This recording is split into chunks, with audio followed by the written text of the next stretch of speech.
Hi everyone. This is your domain consulting guy on about the back yet again with another power-packed insurance content.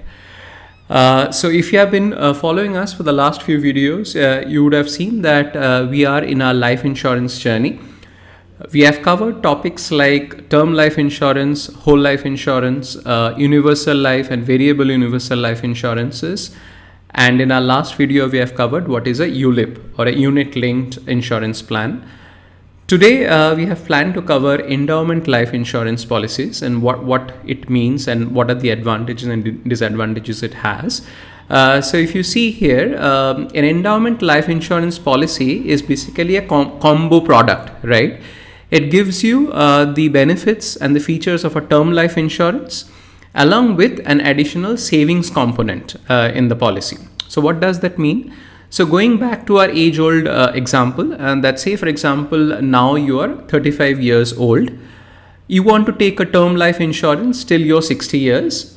So here in endowment, if you buy an endowment life insurance policy, it will give you the entire life insurance benefit till 60 years. Along with that, if you continue to live till the maturity of your policy, it will also give you an additional savings amount apart from the premium that you have paid for all these 25 years. So it is giving you the entire coverage of life insurance, and in case anything happens to you by 60 years, in that case, the beneficiary of your policy will get the entire sum assured of the policy. So that way you are covered. In case you continue to live, then also obviously then you won't get the sum assured, but you will get your total premium that you have paid for the entire 25 years along with an additional savings component. So that's what is mentioned here. Along with that, it is also giving a flexibility of choosing your term, right? And that say for example, you want to increase your terms from 60 to 65 years, you can any point of time do that. So it gives you that flexibility as well.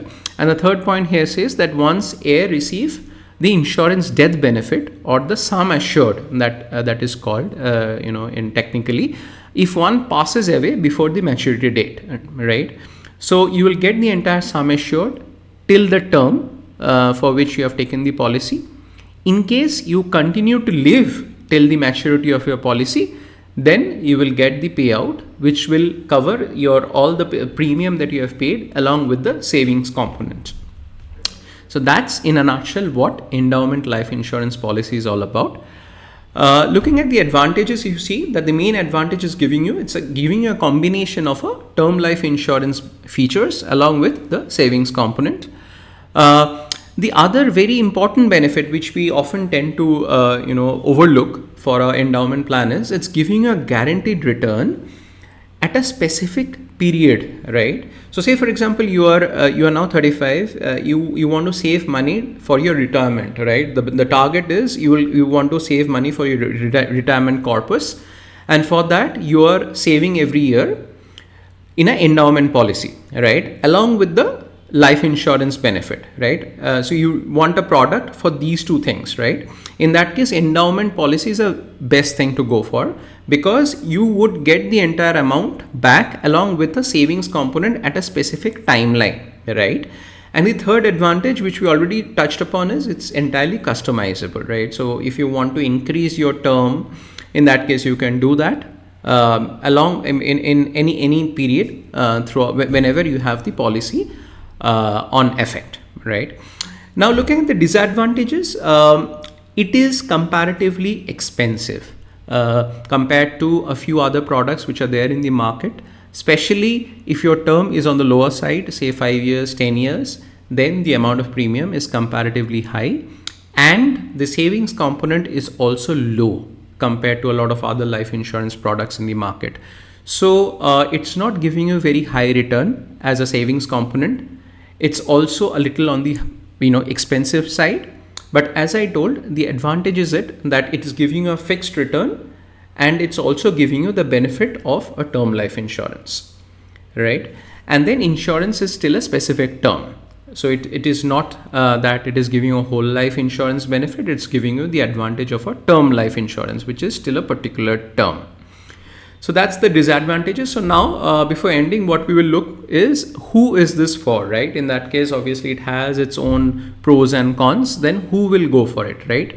So as you may have well guessed by now, that this is suitable for those with specific long-term needs, right? So if you want to accumulate money for some specific goals or some specific targets, where you need money at a specific point of time. Say, for example, for your child's higher education or for your own retirement, you want to build a corpus, and along with that, for that period for which you are building the corpus, you also want a life insurance for your family, right? Immediate family members, say for your wife or your husband. In that case, this is best suited for you. It won't give you a very good return.